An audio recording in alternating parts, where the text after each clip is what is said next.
Hello. Hey guys. Hey everyone. We are live. Welcome to the Wednesday live stream. It is live and alive. You know what? Discord. I didn't join Discord. Oh, I didn't notify Discord. I gotta notify Discord. Sorry. All right. We won't say anything Don't funny or just important. sit. Yeah, just sit still and. All right, I'll We'll riff. just sit here. I'll riff. Just- There's a yeah. guy from the UK named Brendan Weir. His name is very close to Brent Weir. Brent Weir. Get Brent Weir, I said. I'm sure that is not the first time he's heard that. Yeah. What do you think about that? What do you think about What? the Jerky Boys? Did you enjoy them when they came out? I mean, they were revolutionary when they came Yeah. out. I mean, that style of humor of doing basically crank phone calls. But they were brilliant. Jerky. Yeah, it was brilliant. It was brilliant. They their record sales were amazing. Yeah. Like up there with like Millions of. yeah. They sold an incredible amount. And the estimate is that the bootlegs that were made were like 3 times the record sales, Yeah. which even puts them like, as far as the desire for people to hear what they were doing. Yeah, Could you even do that today? With I don't think so. I mean, social media you and do streaming it? and everything. well, but it's not just that. But you have to get people afterward if you want to publish that, right? If you want to take a phone call Yeah. and actually sell it, you have to get permission from the people. Well, I'm assuming they did Is that that. true? No, they did. They absolutely did. Yeah, you do. Yep. They would call back again and say that was a prank. We need your permission to use it on a. They had a guy call back everybody. Yeah. And I think every single call except like one they got permission on. Yeah. But some of them were really hard. The guy that made the phone calls was very good at doing it. Yeah. But it was difficult. Some people were angry, you know what I Yeah. mean? Like some of them were just funny, which Yeah. is great. Yeah, I'm yeah, sure yeah. most people. Yeah. But some people really pissed off. Yay.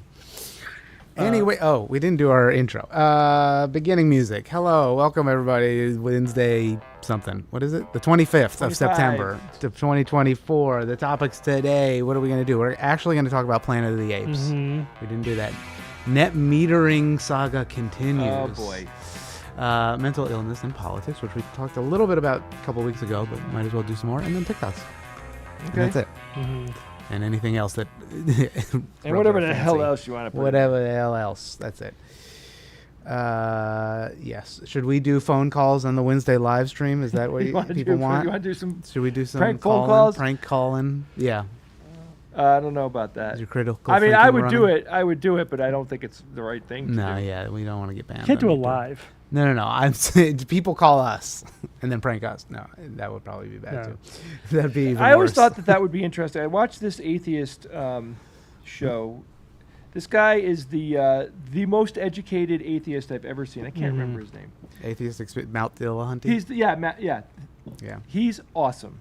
So he takes these phone calls, Yeah. and he gets a lot of people calling, and they basically discuss / argue about religion, about faith, Mhm, about mhm. the belief in God. But this guy is such a profoundly educated critical thinker.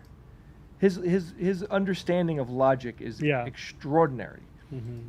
and he just eviscerates these people's arguments. And it seems pretty easy when you hear him do it. It seems obvious what he's saying, but it's the ability to think of it in the moment and the way that he fashions his responses. He's also like doesn't take any shit. Yeah. Does not take any shit from anyone, which is kind of funny. You know, there are people that are, you know, they're just delusional. You know, like they're trying. I can disprove atheism, and he's like, you can't disprove atheism. Yeah. It's not something that can be disproven. You know, like, and it goes down that, and people just seemingly don't understand.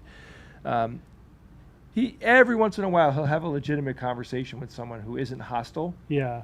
And I find those really interesting as well, because his demeanor changes depending on Yeah. the other person's demeanor. Right.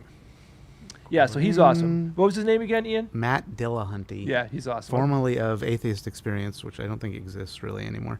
I would We love. met him somewhere sometime. Yeah, didn't we? he's been around. Yeah, we've been He's around. in the Skeptic community. I never and met stuff him. Like that. I don't know that that's true. I don't think I did. He's probably been to TAM or any of those. Yeah. He was like a pastor, I think, for a while, Yeah. and that's why he's like in it. You know, what You I got to mean? know it from the other side. Oh, Right. but he has it all memorized. Yeah. Like when they try to like, make him like stumble on like a verse in the Bible, he's like, yeah, and he tells you exactly what it is and recites it. Yeah. You Yeah. know, Yeah. like yeah. he just eviscerates them. Yeah. So we had religious education. I think I've had more than you did, Jay. I took 4 years of theology in high school. Mhm. Yeah, I took 2 years of theology. Did in you high get school. confirmed? I was Yeah, confirmed. yeah, I was Yeah, confirmed. What's your confirmation names? Michael? Michael, Joseph. Joseph. Very Italian boys. Look Yeah, at you. very unimaginative. Michael and Joseph. Hey, Joey. Hey, Joey. That guy, Hey, Joey. Mike. But I mean, it's good to know like what the dogma is and like how the whole mindset works. I do find that because some atheists in our community never believed Yeah, and right. they were not raised in a religious household. They essentially have no experience with religious belief, and to them it's all just mystifying. It's just you know, silly. yeah, they just don't get it. Mm-hmm. Whereas I find it very easy to crawl inside the mentality of the Yeah. believer. You know, Yeah, I totally get it. yeah, You know, what's funny though is that, especially at our age, you know, we've been critical thinkers for so long. Yeah. And I'm so divorced from being able to even, you know, I can't buy into it emotionally in any way. yeah, You know, but I get all of it. I get it. And what I really understand is that most people, like, let me just talk about Christians, because that's where I came from. I don't want Yeah. to talk about other religions. Just basically my experience is most people just don't give a shit. yeah. They're not interested. They're not paying attention when they go to church. You know, They're going through the motions. they're going through the motions, and it's all just, you know, Stand up, sit down, Yeah, kneel, stand up, say it's all kneel, finger eat a puppet theater. cracker. You know what I mean? It's just like whatever. Like there's nothing real there. But there are, you know, but Matt, you know, this guy Matt Dillahunty, he, like when he gets these calls in, and like I'm sure they're posting the most extreme calls, because I'm, you know, essentially watching these on YouTube and TikTok. It's really interesting. He is such a good philosopher. His understanding of philosophy is very strong. I'd love to interview him. I think he'd be a really fun person to interview. Hume. Yeah. Yeah, he's good. 2 questions off the bat. Let's do it. Hold up. We're going for Steve. We haven't heard about your banana trees in a long while. How are they doing? I guess you haven't been listening. And Yeah. I've been listening to the premium content back catalog, and I really miss Rebecca. Will you guys ever have a Rebecca? Okay. So banana trees, maybe. We'll see. P.S. Love, Banana, Kara. Steve. Like I can answer the question. They be dead. They be dead. They didn't make it.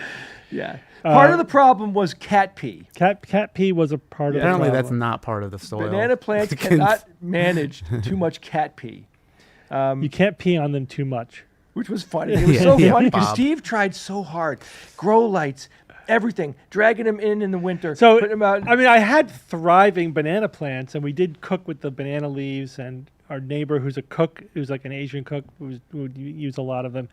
But in order to get a banana plant to fruit, first of all, you have to make sure you have the right kind, because Yeah. not all of the type of the banana plants are fruiting. Some are just not. And so if you propagate them the wrong way, you know, it won't work. You have to make sure you get a fruiting, variety. And but basically the plant has to feel comfortable and thriving for about 18 months. Yeah, which is just short. Which is hard to do in Connecticut, right? I can keep it outside between, May and September, in May and in September, you're risking it. You can get a cold night that kills your plant. If you really want to be safe, you do June to August. But you can maybe squeeze it around, like maybe halfway through May, halfway through September. Like definitely by now, I would have brought my plants in for the winter. And then inside, you have to feed them, you have to grow light them. You have to keep them happy until the next summer. So you basically need to go through like an entire summer, an entire winter, and then another summer without any hiccups. Yeah. And if you get a hiccup, the plant's like, whoa, I'm just going to put all my energy into keeping alive, and I'm not going to fruit. It needs to be warm. It needs to be humid, and they need a lot of sunlight. Now, if you have not New England, no. but if you have a greenhouse, it's fine. Like if a heated all year round greenhouse, that's what it takes. But I was trying to cheat it in my basement, and it just didn't work. It just was too hard to do, And the planters were huge. And it's messy. And the plants are big. The plants are giant, and it is a messy situation. I'm not saying I'm not going to ever do it again. No, you should. I need a plan. You should, but you need to have like a mini grow house. Yeah. Yes. Like a greenhouse. Right. and then we'll have a banana cam, and we'll just stream that constantly on the channel. Somebody asked us, how do you vet your advertisers? We check them out. What do? We look them up. We look up. There's a lot of back and forth. So here's the process. So first of all, I'm only talking about the advertisers that we do live reads on. Anything that's not a live read that's inserted into the back catalog, this happens automatically, just like 99% of all other podcasts, or or any ads that you'll see on YouTube. Like you don't really have any control over that stuff. The ones that we read that are in the current shows, we get emails all the time from our advertising agency, and then I do a round of vetting.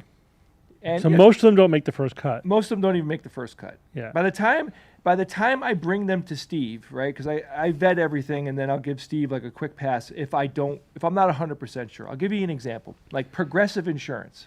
No problem. You know what I mean? It's an insurance company. Like I've used Progressive, they're fine. I know about the company, they're legit, they have good ratings, all that stuff. Has nothing to do with science or skepticism. But here's actually I don't know if I should name any of the ones we've turned down. Yeah, no, probably we not. shouldn't. Yeah. All right, but let's say that there's a company that will ship you, greenery, ship you trees, ship you whatever you want, any kind of plants or whatever you want, right? Without naming names. I go and I look at the reviews, and if the reviews are below 4, I've got a problem. Then I will go to the Better Business Bureau, not because I give a shit about what they think, because that organization But is it's a kind of good way to bullshit. look for red flags. But it's a good place to look for red flags because lots of comments. I'll go on Facebook, I'll go on Reddit, I'll do extensive, Google searching, and then I kind of get an aggregate vibe. And the bottom line is it's pretty easy. It's pretty easy to vet because people are going to talk about it. Yeah. But there's a few things that can go wrong. So one is the product or service could be bogus or not good. The other is that even if the product is fine, the business practices may be scummy, and that will kill it. And then the third thing is, and sometimes this is like, we get to the 11th hour, we're like, the product is fine, the company seems good, and then we find somewhere on their website they're using some kind of gratuitous pseudoscience to sell their thing. It's like, why did they have to talk about this? We had a mattress Copper. company that we were all the way through, and I approved it, right? I approved it. And then the week before we were going to record the ad, Steve's like, let me check them out, because I sent Steve an email. And he checks them out, and on like some buried page on there, they mentioned magnets. No, feng shui. Feng shui. This was fun. This is the feng shui one. Yeah, which So is like, we can't do it. We can't do it. just couldn't do it. And I argue with him because I'm like, who gives a shit? Because our readers will go there and go, did you know that they're promoting Yeah. feng I know, shui? but It's like, like, yeah, no You shit. guys don't know how many emails are sent We- about So legit, It's mostly though, to not get emails. Legit. Let me say this. But it's also We lose a significant Editorial. amount of money with these rejections. Yeah. We don't fill our ad quota because we are so hard to match, Yeah. because we Yeah. have a very, very demanding editorial policy. And like, I would like to think that our listeners would get it. Like, just let us advertise whatever, because basically those crappy companies are losing money on us when they do it.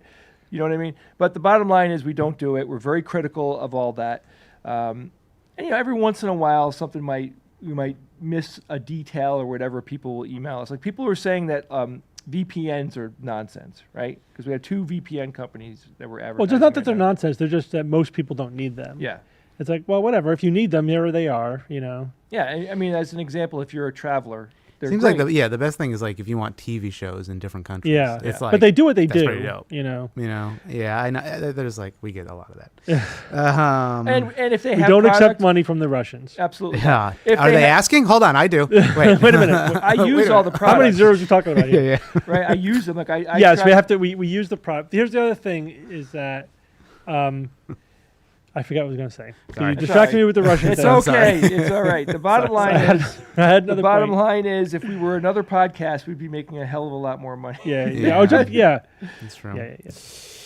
So if you have a science-based production company of some, not production company, Yeah. but a company that produces things, Yeah. you know, or hit us something that up, has you know what I mean? absolutely nothing to do Nothing with to science do. or skepticism or whatever. It's just, it's something that's completely neutral. There's no moral, Right. angle to it. There's no scientific claims that we would then, would not. Because if this is the kind of thing that we would want to review on the show, we don't do it. Yeah. Yeah. There are entire categories that are just eliminated Yeah, as right. categories. Any Like, medical claims. we don't do anything in the vitamins. medical Anything, yeah. space. Wellness. Nothing at all. CBD. Nothing. If they use the word wellness, Yes, that's right. 99% of the time, the answers are straight up. There no. was this No, one. yeah. There was this one. I think it was some kind of food service. Yes. And then as like a sideline, they had these wellness shots. Yeah, I'm like, that's that's it. They're done. We can't do it. and it sucked. That's a great company. It's a great company. Yeah. I love the food. Except for- I love the food. I did it. They gave me like 2 Like, weeks worth yeah, of food. I the ate all of wellness it. shots. We And they can't do sent it. you this little package of wellness shots, which is basically like you're drinking grass juice. You know what I mean? It's ass. it sucks. But because they said wellness and because it was a little blurry, and I'm like, oh my god, That was it. We were done. No. Bombas is perfect because they're socks. Yeah. Yeah. Like there's, as long as they don't make some like we have infrared fibers, whatever. I'm wearing Bombas socks right now. It's just, I got it's just, mine yeah, on it right has now. nothing to do with anything. Yep. Yeah. So if work for somebody or whatever that is not wackadoo that you think Right. will pass the editorial standards of the SGU, please let us know. Brought to you by Joe Rogan. Right. Yeah, Yeah, I know. better- That's hence why he's worth so much, and Alex Jones previously was. BetterHelp, know. like was giving out the patient information. Like they were, Well, once we found that out, we dropped them. we dropped them. Yeah. That was not. We didn't know that. That was not public knowledge. Yeah, until like big articles came out. Yeah. And then every once in a Um, while they'll send me an email like feeling us out if we changed our mind. Yeah, they're definitely pushing it again, but I don't know Yeah. how much they've gotten into good They- graces with people. They may I have don't know. rehabilitated themselves, but Yeah, it's- that's fine. Just you're not going to advertise with us. Yeah, That was a unfortunately. one and done kind Yeah. of situation. All right. Yeah. What else can we get to? So we do have some topics. Obviously, we brought those up earlier. We could watch that Planet of the Apes Yeah, let's- video, All right, let's which do that. is it's not really Planet of the Apes. It's just I use that as a Let's do it. calling. So hold on. Oh, this mouse is dead. Help. Okay, it's back. Okay. Screenshot. Boom. Discussion. Here we go.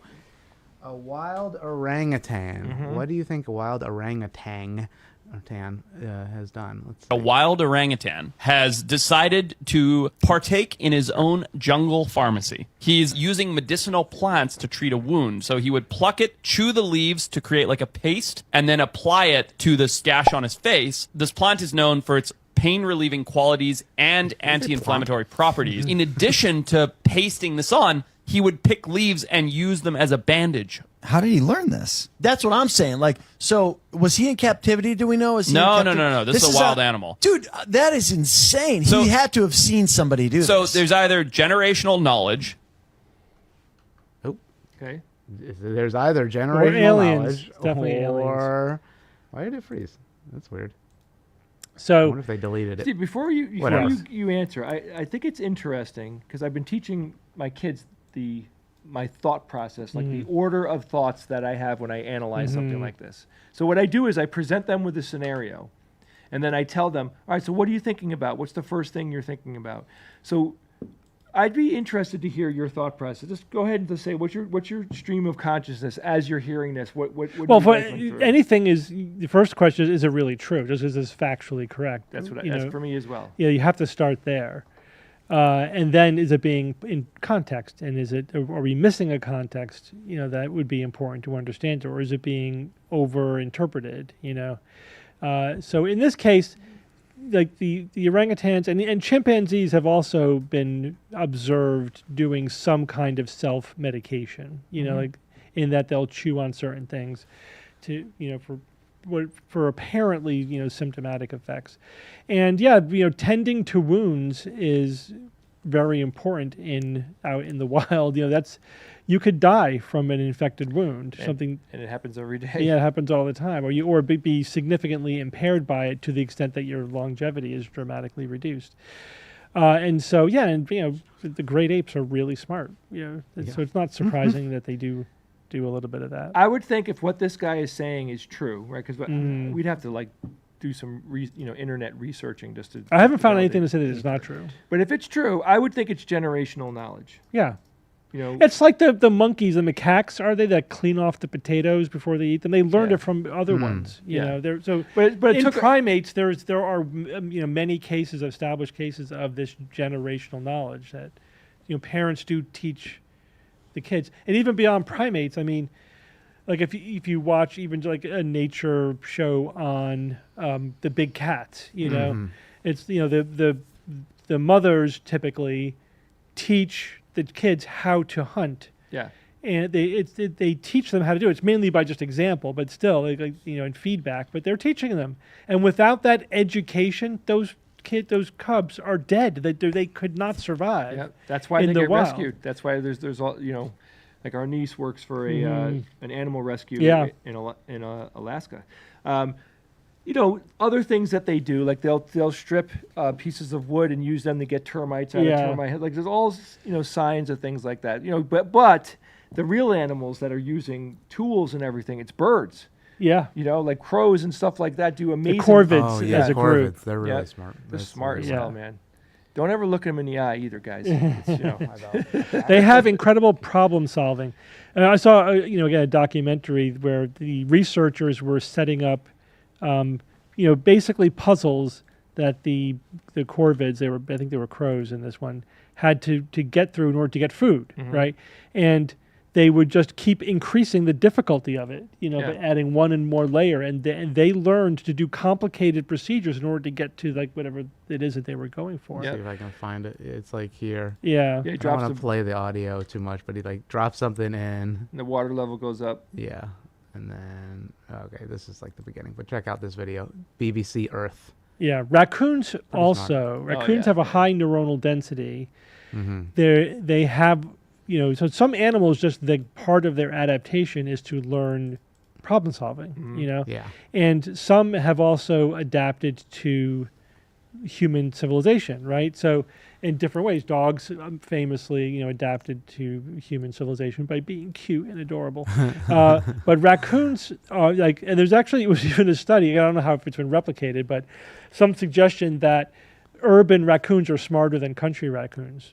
Because they have a more complicated environment that they have to navigate. Of course they are. And raccoons, I mean, they have extreme problem-solving skills. Like it's very hard to build raccoon-proof whatever. Garbage Garbage cans. But an important note, though, is they have hands. They have hands. You know what I mean? And your hands are literally an extension of your brain. Your hands are the do in your life. They do things.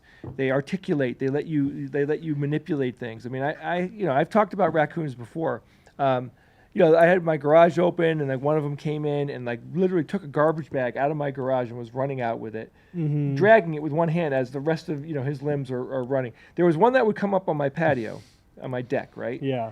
And this raccoon kept 5 feet between me and him at all times. Yeah. So I'd take a step forward, and he would just take a step back. But he never ran away from me. Yeah. He's just like kept himself in the danger, out of the danger bubble. Right. But they do crazy stuff. I mean, they can open up. I hear them at night. They'll open up my garbage. Yeah. And hear them rifling through stuff. So my battle with the raccoons was over the bird seed. At first my battle was with the squirrels, but I eventually got a squirrel buster, bird feeder, where you put any pressure onto the thing, platform. the platform, and it closes. But birds are light enough that they could sit on there. But A raccoon can't, even a squirrel can't. So that worked for the squirrels, but then the raccoons were getting into it because they could reach in there, whatever. They're bigger and more nimble. So then, I can't remember what I did to prevent them from getting into the feeder itself. So when they couldn't get into the feeder, I think I had to move it far enough away from my deck so they couldn't reach over from the deck. Yeah. So then what they did was they climbed on top of the thing. They took the whole feeder off of the rod, threw it down, and broke it open. Yeah. And got into the seed that way. So then I had to like tie the feeder to the hook. Yep. So that they couldn't get out, and that worked. That did work, but I had to make it basically impossible to remove it from the hook in order to keep the raccoons from doing that. It's cool that you could see their thought processes. Yeah. Like they're experimenting. Yeah. I think once you see an animal do that, like that's a higher level of thinking. That's legit. Right. And bears, so we occasionally get bears, they just overpower They muscle anything. everything. They just muscle their way through anything. Yeah. My favorite thing was this bear. You see someone has a camera in their kitchen, and you see the kitchen door. Like, here's the camera, right? And the kitchen door is here. And you see the bear's arm push the door. You see wood like splintering. It just pushed it in. And then the door bounced back. And then the bear then just pushes the door in gently and walks in the guy's kitchen. Yeah. And that was a brown bear. Imagine if you come downstairs and there's a brown bear in your kitchen. You're like, nope. Nope. You own this house now. Go back upstairs. Bear. Yeah, you're in his house now. Good luck. Some people have raccoons as pets, and they're not good pets. They're not good pets. Yeah, they're not housebroken, and they rip shit apart. Like, just think about They're what not domesticated. They're not good pets. Plus, the raccoon's go-to defensive move is to bite. They just bite everything. Yeah. So that's if they feel agitated, they feel whatever, they'll bite, and it's not good. But they're programmed to rip through shit Yeah, I to know. find shit. You know what I mean? Like there Right. isn't like a calm, chill version of most raccoons. But anyway, I would love the pet one that's been brought up. By So when we had them, not this summer, like in previous summers, a family of raccoons will come onto the deck, and you have like a mother with these 3 little baby raccoons that are just adorable. They're all like peeking up over the oh railing. god, I know. The mother's like trying to stay between us and the babies. And if you feed them, they will come back. They'll haunt you. No. They'll be knocking on your glass. Yeah. like just looking for it. Somebody said that chimps shouldn't be pets either, and that is true. I agree with that. But chimps can do nasty things to you. Yeah, that's like famous Connecticut case. Yes. Mhm. Yeah, what happened to that woman? They ripped her hands off? Yeah. Ate her face off or something. Actually, my father knows the cop that shot the chimp. Mhm. But he was like PTSD for like decades. Like, he's a nice guy, but he was like definitely traumatized from that. Mhm. Like the chimp ripped the door basically off the cop car, and he's like, bah, bah, bah. Oh, my Anyway, God. it's pretty epically scary. Yeah, their muscle density is Yeah, they're just like way too strong. You can't do anything against that. But they're freaking cute when they're little, man. And that's true. And then you should stay away.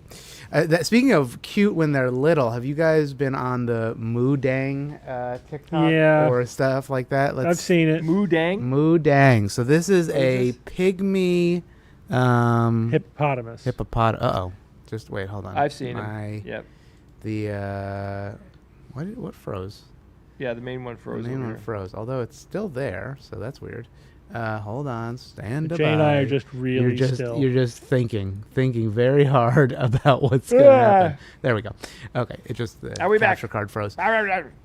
Oh, freaking New York Times wants me to pay money. Screw you. Moo Dang. You know what I did to my son I recently? can break it. I Break it later. was helping Brian with his podcast, Mhm. and we're in there, we're in the middle of this. We're in a heated conversation about like some details, and my son comes in and it just like doesn't say interrupt, doesn't say excuse me, doesn't wait, just starts demanding your attention. So I went, like like Dr. Evil. And it worked. It worked. He just turned around and walked out of the room. I couldn't believe it. It was awesome. Anyway, so this is a hippo in Thailand. It's a pygmy hippo, so smaller than normal hippos. They're endangered species, apparently. But hippos are notoriously extremely aggressive. Because they apparently kill 500 people a year Yeah. in Africa. Because they can like run 30 miles an hour and they're just like very And territorial. they can knock buildings over. Yeah, You know what I mean? yes, Like they they're are. just they're just incredibly heavy. But Mudang, which I think means elastic pig or something like that, I forget what in Thai, is a very cute little Can sucker. we watch him? Yeah. Yeah. Oh, She's a little slimy monster. Apparently they're slimy because it's like sunscreen and helps prevent infection. That's why they're kind of slimy. Is that wait? Is it natural sunscreen? Isn't or that, yeah, it's natural. That's Okay. like their natural oils that they produce. So see how small this hippo is? Like That's the full adult That's the one full next to it, adult. That's yeah. the mom. So like pretty small compared to a regular hippo. full size hippo. Yeah, Yeah. right. Original. But Mudang has blown up on the interwebs for being very cute and playful. Yeah, and he's 2 cute. months old. I mean, yeah, she's like a little. I mean, look at that. It's somebody has. I mean, the internet has said it's like, why are you friend shaped but not friend? Like for big hippos. Like they look like they should be Yes. sweet, but they will they'll destroy they'll you. rip into you. Yeah, so don't go near a hippo, but unless maybe these ones because they're very cute. Even still, that's pretty big. That's it. I mean, it's bigger than I expected. Like like that could still probably bite a kneecap. Mm-hmm. Oh yeah. You might be able to kick it off, but Oh, I mean look at that's that. cute. Oh boy. That's crazy. What's up, little guy? I guess so. What's the evolutionary pressure for making things cute, or are we is that just our brain seeing cuteness?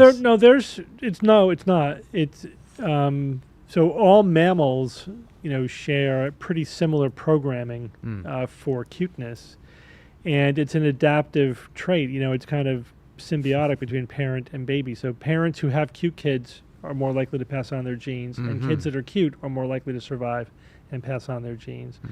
So you know what I mean? So Yeah. everyone benefits. Yes.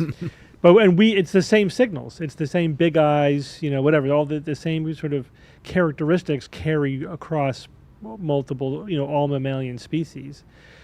And then we grow up and we turn into bitter old bastards. No, look at the mom. mean, She's not bitter. when you She go look better. back and think of your childhood and the fact that people were like washing your clothes and making you every meal you wanted and actually like dealing with all of your wants and needs and That's true. complaints and everything. and you didn't have a care in the world. And you didn't have to worry about anything. You'd have to pay insurance. Yeah. You know what I mean? Yes. To keep up to date on all of your licensure. Yeah, stuff. none of the stressors. No adult responsibilities. What's this Pesto the penguin? Pesto the penguin. Do you know about this, No, I don't. Ian? No, I have not heard of pesto. So puppies and kittens, because we, Selectively bred. Yeah, them. we selectively bred them to be like hyper cute. That's why. This was the Twitter post that I saw that was, or maybe it's on Facebook. 2 people had sex in the 80s, and now I got to pay bills, hydrate, and hate myself. Somebody said taxes. But it's like, Oh my god. it's like that's What? true. Anyway, Yeah. somebody else I saw said taxes, which I thought was funny, but whatever. It was cleaner. there it Fat is. baby penguin viral super. Oh my goodness, that's very cute. Let's say it. It's too small. Oh, sorry. Oh my gosh, that's the right, baby. eh? That's a big old baby. Yeah, he hasn't shed his downy feathers That's the yet. baby? Yeah, that's the baby, Looks but also big. just the size towers over the adult one. I like Or all of 'em. butter. Yeah, he's big. Butter.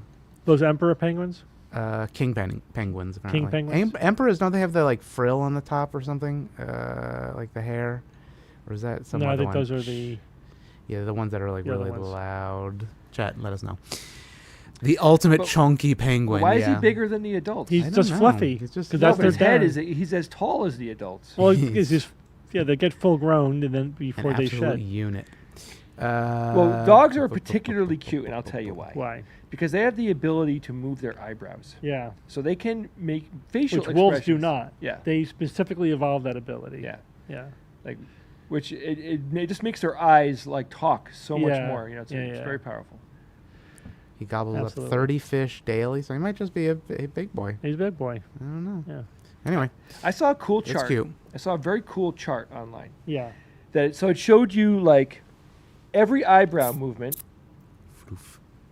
paired up with every like I couldn't like, it What, was like a there was- cartoon, you mean? no, it was hand drawn, but Yeah. it worked. So it shows you like if you make this eyebrow movement, and make this movement with your mouth, and and Yeah, I've and seen your those. eyes. Yeah. And then it shows you like I remember what it was. It was a Disney animator Yeah. who made a chart to show all the other animators how to draw emotions. Yeah. Wow. And it tracks perfectly. So you're Yeah. like, if you're doing something with your eyebrows, like if you're lifting them up, if you're lifting them up and like doing this type of thing, see that? And you do something with your mouth, it's a particular emotion. Yeah. And it's really cool how we instinctively just read it. Like the boom, like we completely get Yeah, all they those. distilled it down to the minimalist elements. Yes, Right. exactly. It's really, I just find that so, and that pre-programming is so powerful, man. Mm-hmm. Yep. Yep. Are we talking about our dogs now? Is that what's happening? I guess apparently. We could move on to net metering if you want to Jesus. hit Oh my that. goodness. That was one we talked about potentially. People got so saying- pissed off. A few people did. A few. All Not, right, so not too I can many. distill this down. Yeah, let's, So the question is for residential solar, Yes. right? In the United States. In the United States, and actually in different states, It changes. it's different.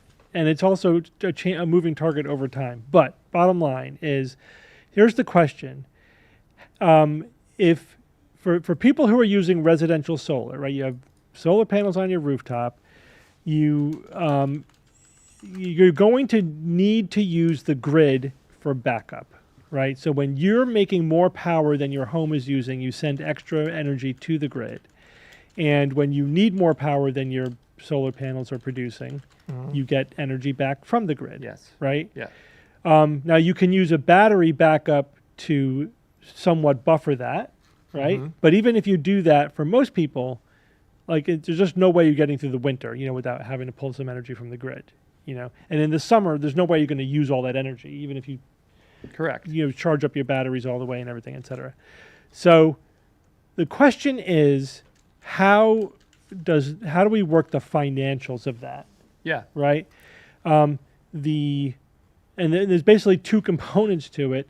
The residential user selling the extra energy to the utility company, and the utility company selling electricity back to the residential user. Yep. Now, net metering is one way to do this, where it basically is every time you send a unit of energy from the residential user to the utility, you get a credit. And then you use that credit when you get the same amount of electricity back.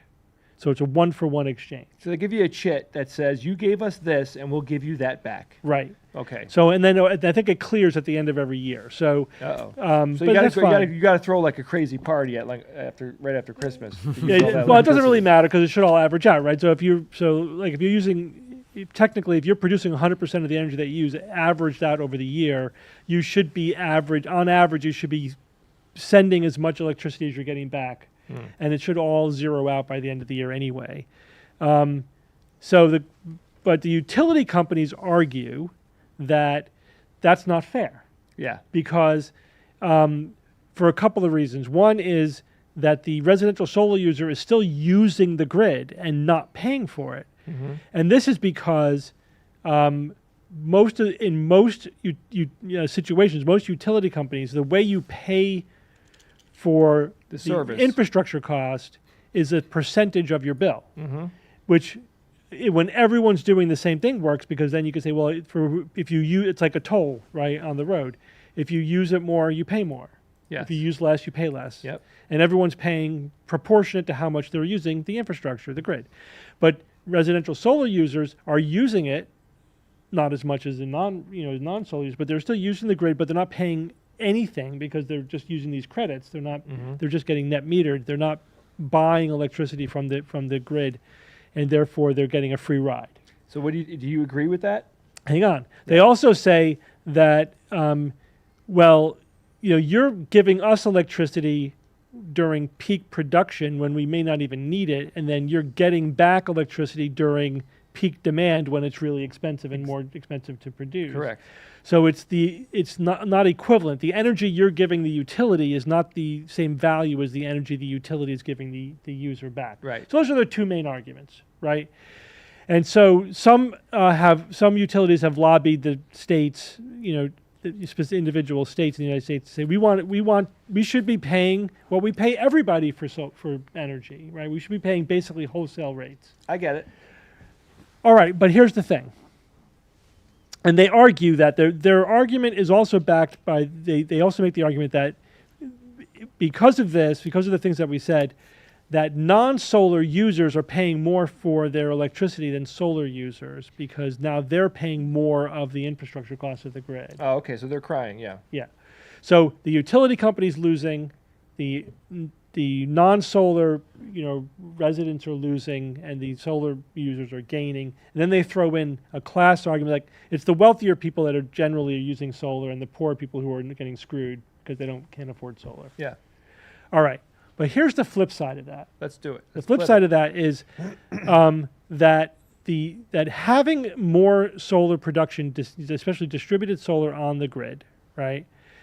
First of all, these are capital investments that are being made not by the utility company, but the utility company and non-residential solar users still benefit from that. They benefit in a number of ways. They benefit because it reduces the capital investments that the utility has to make. They don't have to invest as much in maintenance. They don't have to invest as much in transmission, and they don't have to invest as much in fuel costs for producing energy that is now being covered by the residential solar producers. Got it. And so, the argument then is, well, actually, the residential solar users are subsidizing the utility and non-residential solar users. Okay. So, so there's two controversies here, right? One is that true? Like, if you study it, how does it balance? Okay. And the other controversy is, which things do you count as benefits of the residential solar user? Because some studies will look at just the things I mentioned, reduced capital costs of the utility. Others will say, and we should count the environmental and health benefits of green energy. Okay. That's displacing non-green energy. That's legit. But they said, but the utilities company say, that's not fair. That's not our cost. You're just saying that it's worth this much to the environment, Why don't they just charge people that are doing that, that have solar panels? Why don't they just charge them like a monthly, like little utility fee? They do. Okay. They do. And you don't like that? No, it's fine. Okay. I pay a VIG every month for just being hooked up to the grid. Yeah. So So that's what's the problem? This is the issue, right? This is the issue. So the controversy is, like, who do you believe? Yeah. And there's a bunch of studies which show that solar users are a net subsidy to non-solar users and the utility. But they use a variety of methods which give different answers, and the answers are different in different states, right? Mm-hmm. So in California, for example, is a massive outlier for two reasons. One, it has the highest solar penetration, pretty much. I think only Texas comes close. And two, it has the highest infrastructure costs for energy. Okay. Because of all the forest fires and everything, so that's all gets paid for underneath your electricity bill. You're paying for the forest fire mitigation. So it's like the worst case scenario for this argument, because the infrastructure costs are huge and the benefits are not as good because they already are deeply penetrated with green energy, wind and solar. Okay. So you could say, well, California, use that as an example. Yeah, but that's not representative of the rest of the country. It's an outlier. It's a massive outlier. But then they'll say, but it's not fair to count the environmental costs. And people say, it is fair to count the environmental costs. So I've looked at every piece of research I can get my hands on, systematic reviews, whatever. There's no perfect study because there's no one study that covers every situation. But this is, on the balance, and this is what most states or many states have decided, on the balance, it's pretty much a wash. Okay. And so a lot of states say, you know what, net metering, it's close enough. It's a good first approximation of equity. Yeah. You can argue here and there, as long as you're not a massive outlier for some reason. And if you count the environmental and health costs, it's clearly a benefit.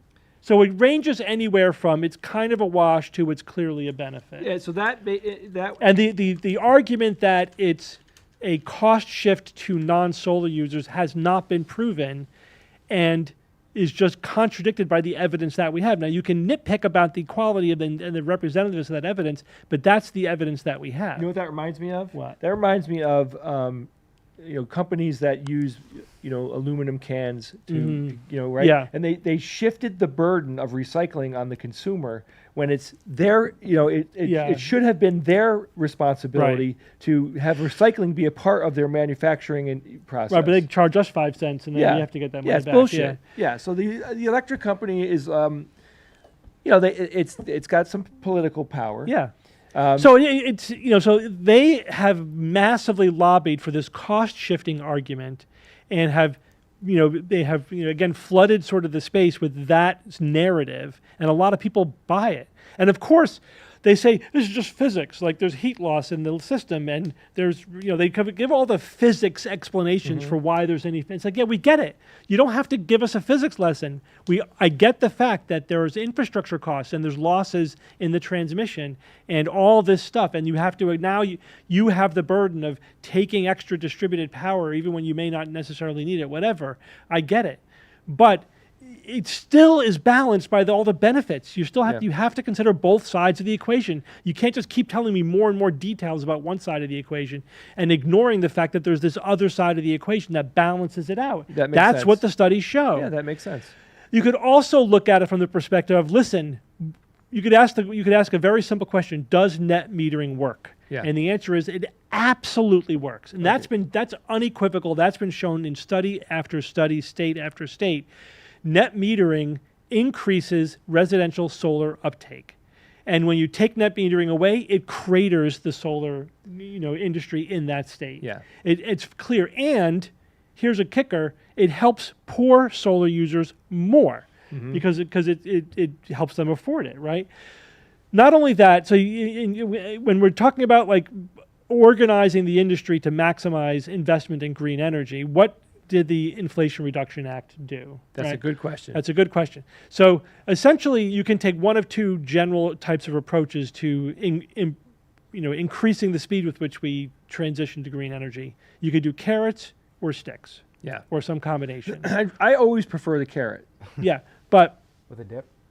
Yeah, like with some dip, sure. But sticks work really well too. Well, So yeah, economists agree that the most effective way to do this would be to tax carbon, right? Do some kind of cap and trade, tax and whatever. yeah, carbon. and this is not a new idea. It's not a new idea. It works, but companies don't want to do it because it's out of pocket cost for them. Because essentially saying we're going to charge you for the carbon that your industry produces, that you are producing. I agree. Right? And now you can get credit for that carbon by investing in and producing non-carbon producing energy. Yes. So utility companies could basically be paying a carbon tax for burning coal and natural gas, and then get credits by having solar and wind. Exactly. And they could get credit for residential solar users on their grid. Yeah. In their system. And we should be taxing these companies. But they don't want that. They don't want it. And The electric it's company dead. It's doesn't want it. politically dead. Okay. All right, so what about the sticks? Well, what about the carrots? The carrots are, we're going to make it, so this is what the Inflation Reduction Act largely does. Like, all right, we're going to first give in tax breaks if you invest in green energy. Okay, We're going to good. also guarantee loans, making the investments predictable, That's good. right? Predictability is critical. Yes. If you want people to invest a lot of money, you have to make their investment predictable. You can't, you know what I mean? So they don't want it to be, liable to the vagaries of the market or whatever. So they said, okay, we'll guarantee your loans, we'll have all these things to make it a more stable, predictable investment, and we'll subsidize it, we'll match your tax breaks, whatever.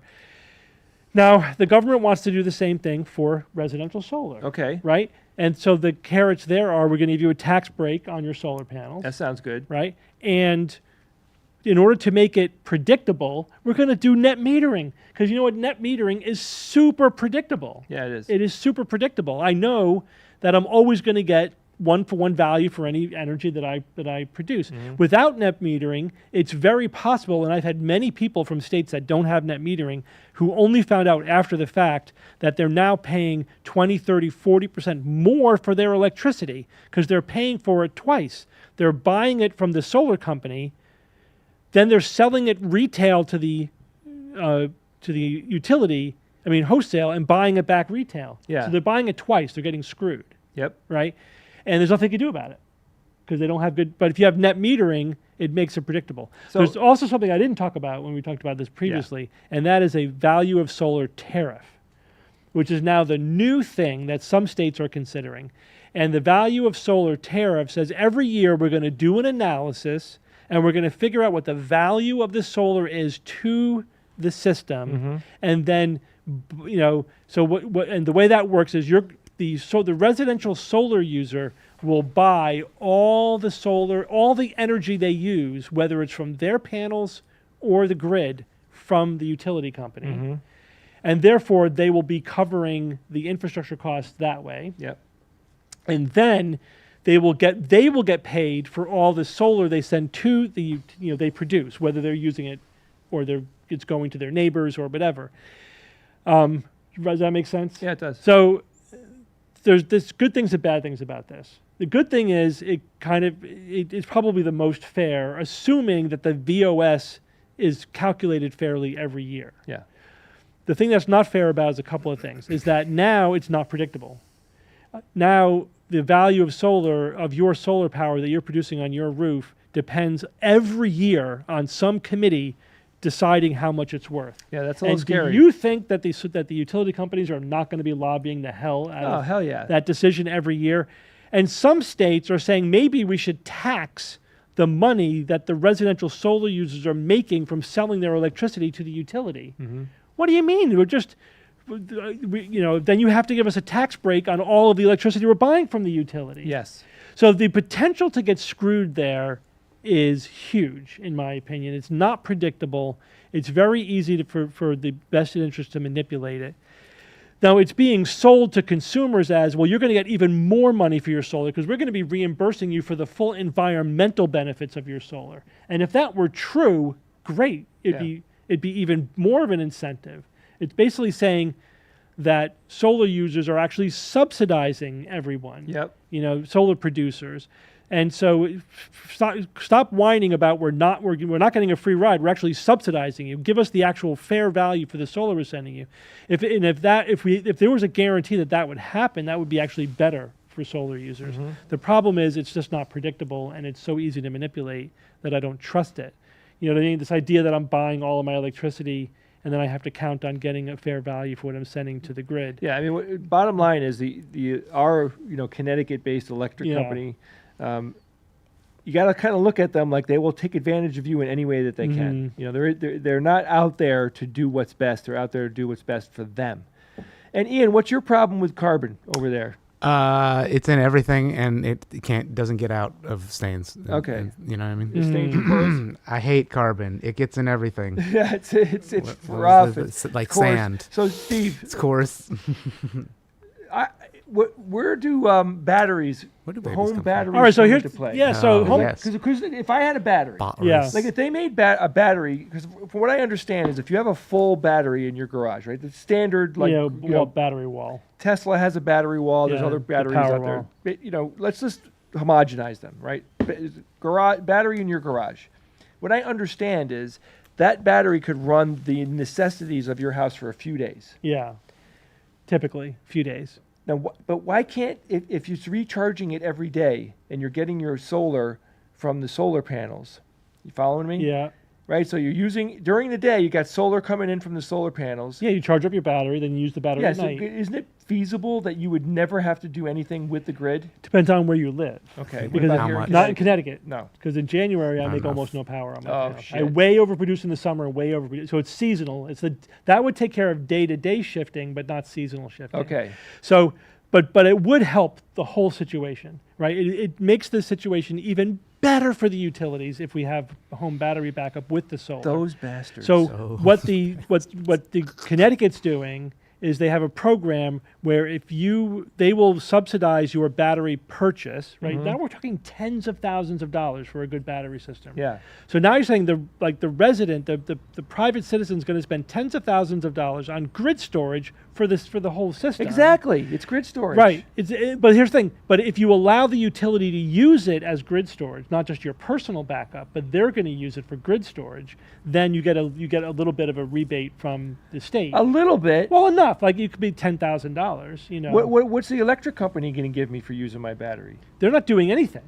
They're getting it for free. The state is reimbursing the resident, so Okay. they're sharing the cost, like 2/3, 3/4 for the resident, and then a quarter Well, of to a course, third that's a from the good state. idea. It's a You good get it, and idea. then but you're letting the utility use it for backup. Okay. Yeah, of course, it's a good idea. It makes solar even better deal for the utility. Even better. yes. But yet people are still complaining, Steve. Yes, because of the in my opinion, the propaganda from the utility Son companies of a bitch. that are giving a very distorted view of the whole situation. Ian, I'm so angry. I know.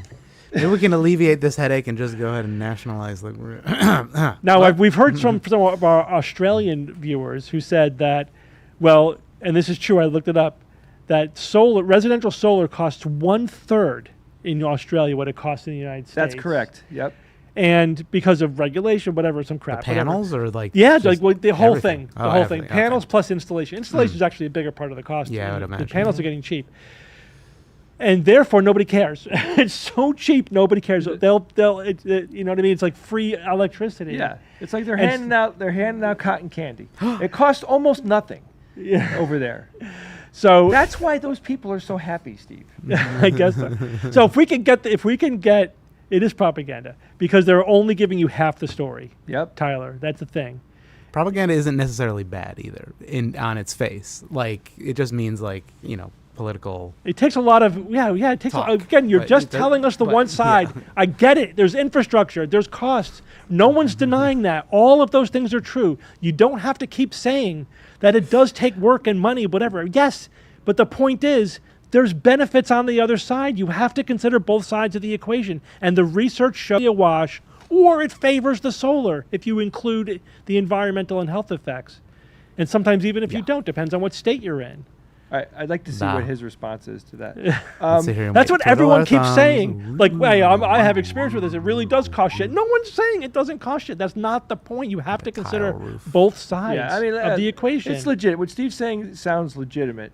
I am curious to hear what Tyler has to Yeah, say. a tile roof. I guess that is probably hard to drill through. And Oh, you don't want any. You don't Yeah. want to let those guys up there with the freaking. That would probably crack They it. will. well, you could destroy- you can get solar tiles though. That's Yeah, true. but You They're- can replace the tiles with solar tiles. are There's Didn't Nobody that, even- like, Tesla tried to do that, or whatever. yeah, Elon, there are right? companies. But I don't There think are it companies exists that do anymore. that. There are His- companies oh, that okay. do that. So You can maybe, get them. yeah. Yeah. That's They're only not $40,000. they're not quite as efficient as the regular solar panels, they look nice. but Yeah. they're more aesthetic. Yeah. Yeah. That's cool. Bastard. Bastards. All right, so it is 1:45, Those Steve, and bastards. unfortunately, my wife is away at work Mhm. again, and I've got to go pick up my son Mhm. from school, Mhm. and I got to From leave school. now because if I don't leave now, he will not have been picked up Mhm. from school. And he'll just have to live at school. You have a problem with my son? Did you hear that, Ian? Yes. No, Yep. I do. Yeah, You have to go right now. She'll be back Right today at now. like 5 o'clock. But I do. Yeah, I do. I gotta I go. know, it happens. What This else? is, now were we this is gonna the say? thing. We got This is the thing. In TikToks the too. United Whoops. States, Hello. there is no support for parents. Mhm. Right. It costs parents an incredible amount of money to do daycare, Ugh. and it's not. And Don't tell me about it. And I've read a lot about this, and it's frustrating because there is no like. And I have a job where like I can work at 11 o'clock. Like last night, I did all of my SGU prep work for preparation for today because I have other things going on today. Right? I did it all, but I could do my work at night. I did it at like from like 9 p.m. after the kids were in bed until I was done. Right. Mhm. But what about the people that have 9 to 5 or 8 to 6 jobs that can't go pick up their kid at 2:30? 2:30. What a hell of a time for a kid to get out of school at 2:30 in the middle of Yeah. the day. It sucks. It really does suck. And I get it. It's a complicated thing because they have to juggle the buses because they can't bus all the kids at the same time.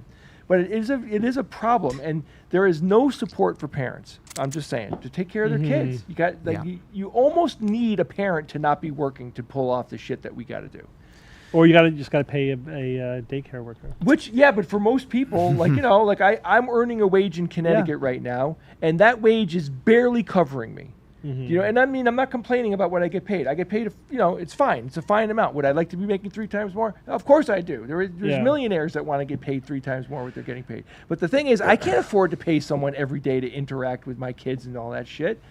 That's thousands of dollars I don't have. Maybe a political party should run on something about that. Yeah, that would childcare. be, You know, childcare is interesting. childcare. You know? Childcare is childcare. Yeah, who said that? All right, I'm out. All right. I'll make this up to you. Don't be angry at me. All right. I'm taking care of my kids, Steve. I'm Speaking of which, we sorry. got to talk about the poster. We briefly kind of alluded Oh, to I like it. the thing I came up with. Okay, Ian. so then I have we'll- to review. Yeah, it. Steve's going to review it. That poster, the Skeptics poster, everybody, we're working on it. It's going to come out, and that'll be a good one Jay, to hang on your wall. Hold on, Hold U.S. on. judgment until you hear Hold about on. Swiss system. Uh-oh. 1,000 USD per kid per month, and you must pick up your kid for lunch break. So mothers end up working 80% only. That's crazy, man. That's crazy. Mm-hmm. Mm-hmm. You know, most people don't have other people in their life to ease the burden of this, and it is a societal thing. I mean, it's just like most people go through this. Just have grandma and grandpa take care of it. Yeah, What I are you mean, look, doing? I do. come I on, use hey. my mother-in-law as much as possible, but the bottom line is, you know, she's got a life. The grandfather has a life. Well, most families now are two working families. Yeah, everybody, know, like we're not, you know, dude. Back in the 50s, not to say like the 50s were better, but like in the 50s, you know, Well, the system was built when one parent was generally not working. one parent was Yeah. not working. The one person was able to make enough money to run a household today. That's not the case anymore. Yeah. You know. All right, I'm out. A skeptic plushie. That's an interesting idea. Of who? Of Steve?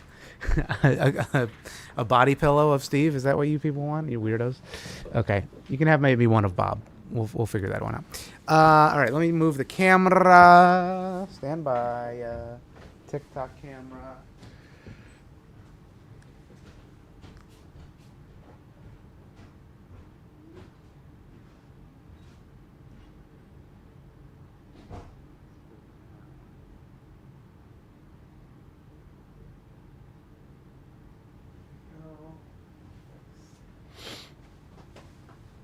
Those trucker hats are for sale at live SGU events. Can you get them on the online store? The trucker hats? No. No, you have to come to see us live. Right now, it's just live. We're still trying to figure out if we can send them a bunch.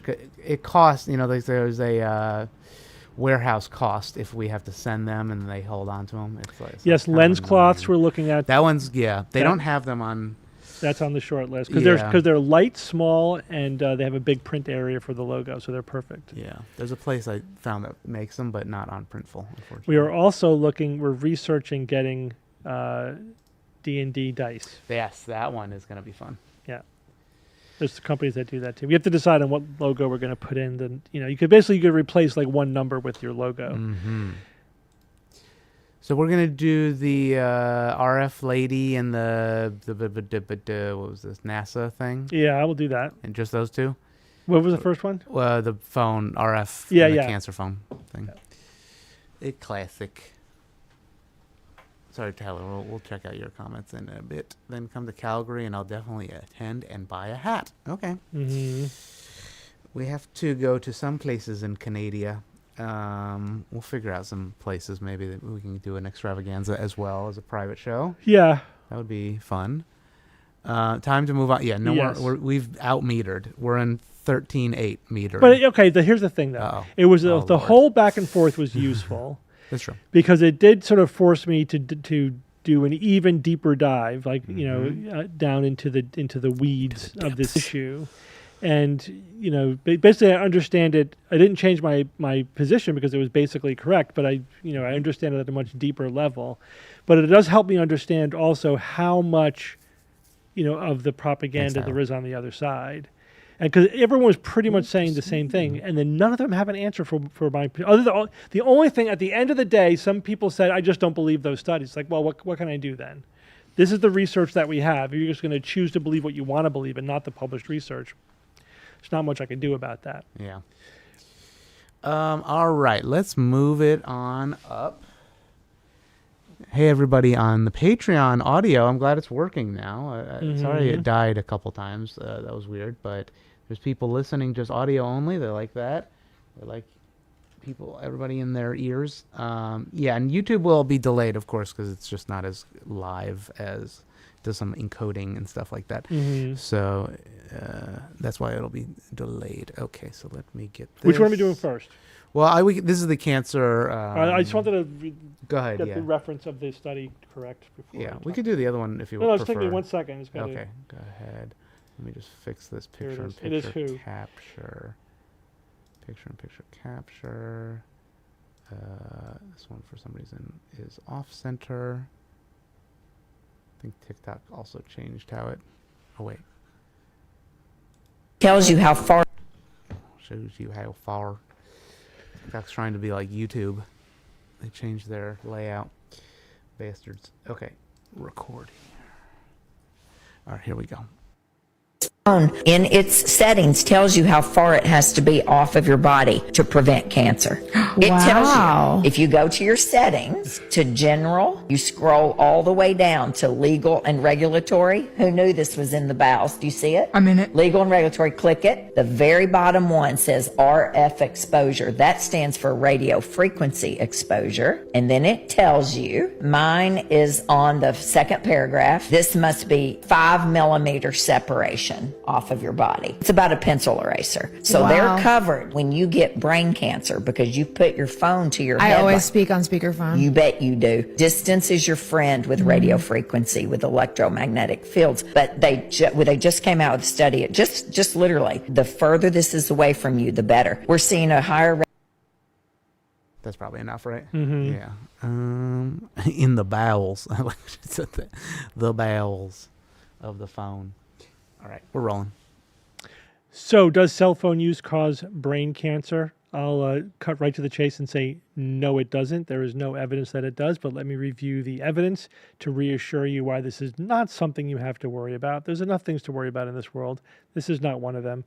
This concern, the notion that electromagnetic radiation, electromagnetic waves somehow causes diseases, goes back decades and decades.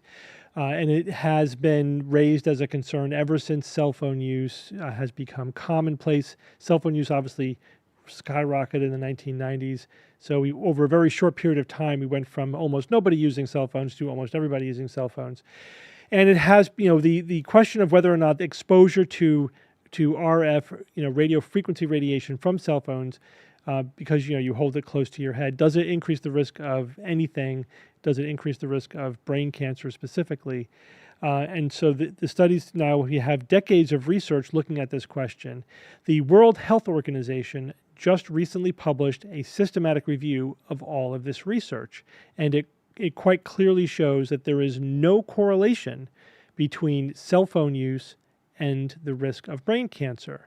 That is true whether you're a child, an adult, or if you work in the industry, or there's no correlation depending on how many hours per day you use your cell phone. There was no dose response curve.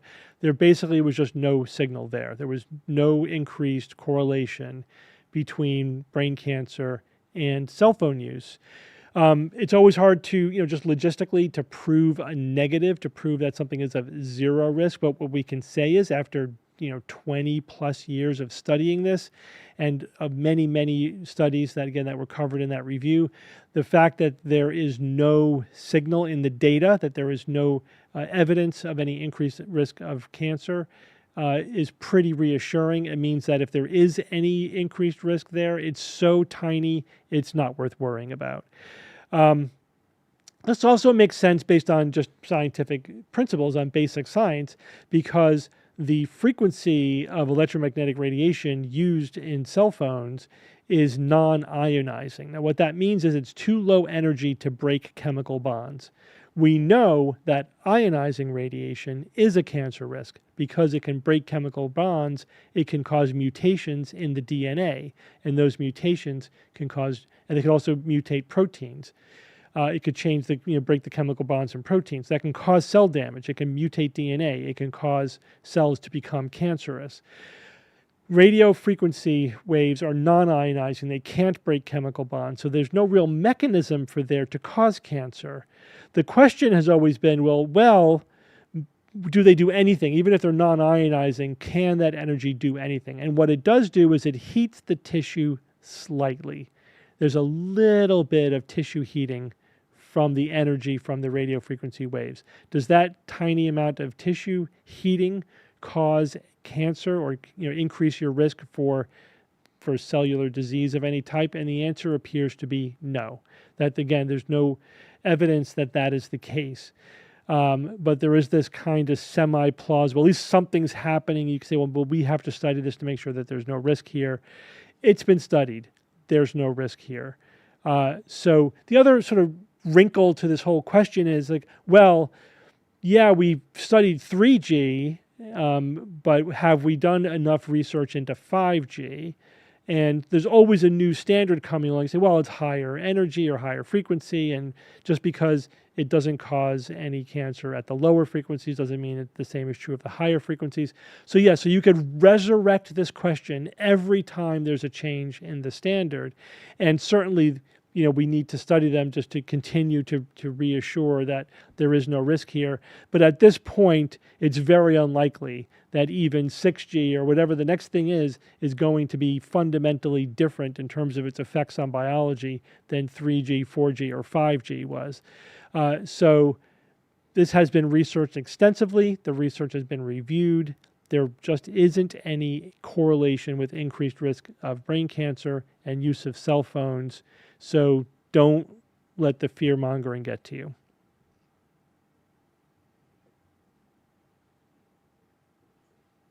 Alrighty, moving on. We got some NASA. Always listen to the science. Yeah. We got some NASA lies. Why is NASA lying? Oh, no, that's different. What the fuck? Hold on. Who agrees? All right, howdy. All right, let's start this next one.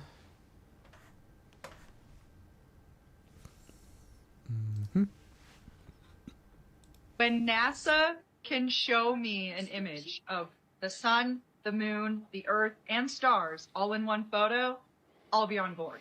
And on top of that, when NASA can provide me a perfectly clear image of a cruise ship on the other side of the earth that is upside down. Okay. Hard to know where to begin there, but let's break it down a little bit. So she wants to see a picture of the earth, the moon, and the sun and the stars. So that just tells me she doesn't know how astronomy works, and she doesn't know how photography works. Here's the thing. When you're outside of the earth, you're in space, and we have astronauts who were able to tell us their experience going from the earth to the moon. It's perpetual daytime. There's no atmosphere to cause a blue sky. It's black, but you cannot see stars because the brightness of the sun, it's day bright. You're still the same distance from the sun, right? It's bright as day out there, and that washes out the stars. You can't see the stars. You cannot photograph the stars, right? The sunlight is way too bright. If you watch a documentary about Apollo 13, for example, why Apollo 13? Because the astronauts there didn't land on the moon. They went around the moon and came back because of the accident. They'll tell you that they didn't get to see stars until they were in the shadow of the moon, right? Until the moon was occluding the sun, then they saw brilliant star field. Until then, no stars, because it's basically daylight. So you're not going to get that. That's just photography, physics. So you're not going to be able to see the stars and the sun in the same shot. It's just impossible to make that happen. What would it take to see the moon and the earth and the sun in the same shot? Well, we certainly have photographs of the moon and the earth in the same shot. There are pictures of the earth from the moon. And of course, if you want the earth to be illuminated, the sun's got to be behind you, right? If you want the sun in the shot, then the earth is going to be at most a crescent, and you either have to be on the other side of the moon from the earth, or you're on the moon, so you're seeing it in the foreground. I don't know that there isn't any single pictures showing that, but again, that would be kind of challenging photographically to get the sun, but also be able to see the earth, from the moon. We do have pictures of the earth and the sun, the moon and the sun, the earth and the moon, definitely. Again, not with the stars. If you want the stars, you got to be in shadow. You got to be on the night side of something, the night side of the earth, the night side of the moon. in order to get that. But the implication here is that we don't have enough evidence to convincingly demonstrate that the Earth, the Moon, and the Sun, the planets, that the universe works the way that scientists say that it works. I'm assuming this person is a flat earther. But there are pictures of the globe of the Earth rotating. It's if that evidence is not enough for you, then no evidence is enough for you. You're just denying evidence. You're just asking for something that doesn't exist, just to keep moving the goalpost beyond whatever evidence you are shown. That's a clear just moving the goalpost fallacy. I'm not even sure what she's expecting for the ship upside down. Like, you understand that on a spherical Earth with gravity, one side is not any more upside down than the other side, right? Like, it's just all a matter of how you are oriented to the surface of the Earth. If you're in orbit and you turn over, then it's upside down. If you turn the right side up, then it's right side up. It's a kind of a nonsensical kind of thing. But if we back up a little bit and say, well, okay, are there any instances of things being upside down because you're on different sides of the planet? And the answer is yes. Anyone like me who has been to, in both hemispheres, I live in the northern hemisphere, I've been to the southern hemisphere. If you look at the moon from the southern hemisphere, it's upside down. It's upside down compared to our typical image of the moon in the northern hemisphere, because you're looking at the moon. You are upside down from the way you are on the northern hemisphere, and so you're looking at the moon, from a different angle. So the moon looks upside down to your perspective. That would not exist on a flat Earth. This is premised on the moon being down close to the horizon. If it's straight overhead, then all bets are off. But that's not what I'm talking about. I'm talking about a situation where you're looking at the moon somewhat close to the horizon. If you're in the northern hemisphere, it's in one orientation. If you're in the southern hemisphere, it's in an upside down, relatively speaking, orientation. That can only happen on a spherical Earth. There's no possible way you could make that work on a flat Earth. That's the evidence you're looking for. Taking a picture of the Earth from space, nothing is objectively upside down or right side up. So the upside down ship is a nonsensical ask. It just reflects your poor understanding of how the universe works. But again, I honestly, with all the evidence that we have, no evidence is going to convince somebody who wants to believe something as absurd as the Earth being flat.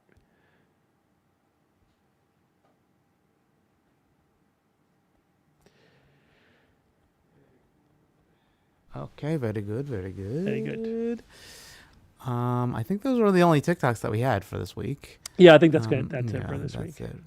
Then we'll do some other fun stuff next week. If there's any other questions you have, y'all, before we skedoodle, we'll probably do that. I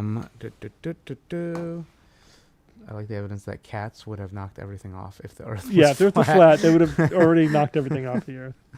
That's perfect. Yes, that is true. Those damn cats. Disproving flat Earth, one swipe at a time. Hold on, let me see if anybody on Patreon video can be seen here. Yeah, that there is video, of course. On Patreon it's only audio. That's just the nature of their service that they offer. Santa, Easter Bunny, and Tooth Fairy all in one photo, please. Okay. Yep, we'll get on that. I want a photo of Jesus, the Holy Ghost, and God in one photo. It should be together, the Trinity. Get the band back together. I think that's good. Any other? Let me look at the even Discord mods are on YouTube. Oops, Silac called out. We see you on Discord. Good show. Have a good day. All right, I think we're good. And then Friday we might be doing a stream. I'm available. I don't know what the we'll have plans to figure are. out what I know. It's Bob's season. It's Bob's season, yeah. So he's going to be at the haunt every night. Yeah, so he might not be there. But we'll see. We'll make some work. Jay and I should be available. One day it would be nice. Maybe we could get the crew to do a live stream at the haunt. Yeah, didn't we do that one year? I don't know if we ever. No, we were video. going to do that. We couldn't make it work, so Bob just showed shows a video. Right. But we could try to get a live Yeah, stream. now that I have the backpack, the streaming backpack, Yeah, we there can we go. stream from it, and it'll be fun. Yeah. It'll be a whole thing. So, all right, we'll work on getting that together, everybody. Until then, we'll see you, I guess, on Friday if we do that. All right. Depending. What else? Anything else? Yeah, from the haunt, exactly. Live stream Olivia. from the haunt, yeah. Olivia, you messaged me a bunch of times. I will respond in Discord. Thank you so much. And that's it. I think that's any other secrets. Doesn't appear for to be any burning questions. Oh, you know what? I didn't get a phrase. Y'all, give me a phrase for the email today. I got to send it out. Last time I sent the email late, and I got to send it out on time this time. So give me a phrase to include in the email so that people will come and watch it after the fact, of course, but they'll watch it. Any other secrets about the show tonight, or do you have any planned topics? No. No. We'll have to Then we're wait not and gonna- see. Yeah, just We are having a guest that we have Andrew Jones Roy on the show tonight. Excellent. We will say that. Very good. There you go. Andrea Jones Roy. So will she'll be in the show this there. week because Bob is still in Europe. Oh, that's right. He's also away. Yeah. So does he get back this week? Well, he's not here tonight. I think maybe this weekend he's getting back. Oh, okay. I did call out a phrase like 40. Oh, what was the phrase? Give me the phrase, Olivia. Sorry, I didn't see it. Yeah, he would be talking all the haunt. Should I take NordVPN or Surf Show? Whatever. If you want to watch Korean dramas, whichever one has the better IP, whatever IP you prefer, string of numbers you like, then then give me that. Let me see where Olivia said something. Olivia. Big net metering controversy has now... Okay, we'll do that. That's right. Big net metering controversy. We'll put that in the email. That'll get people excited to click on the link. All right, we will see you around, everybody. All right, Bye-bye. bye-bye. Thanks, Ian. Bye-bye. Thank you.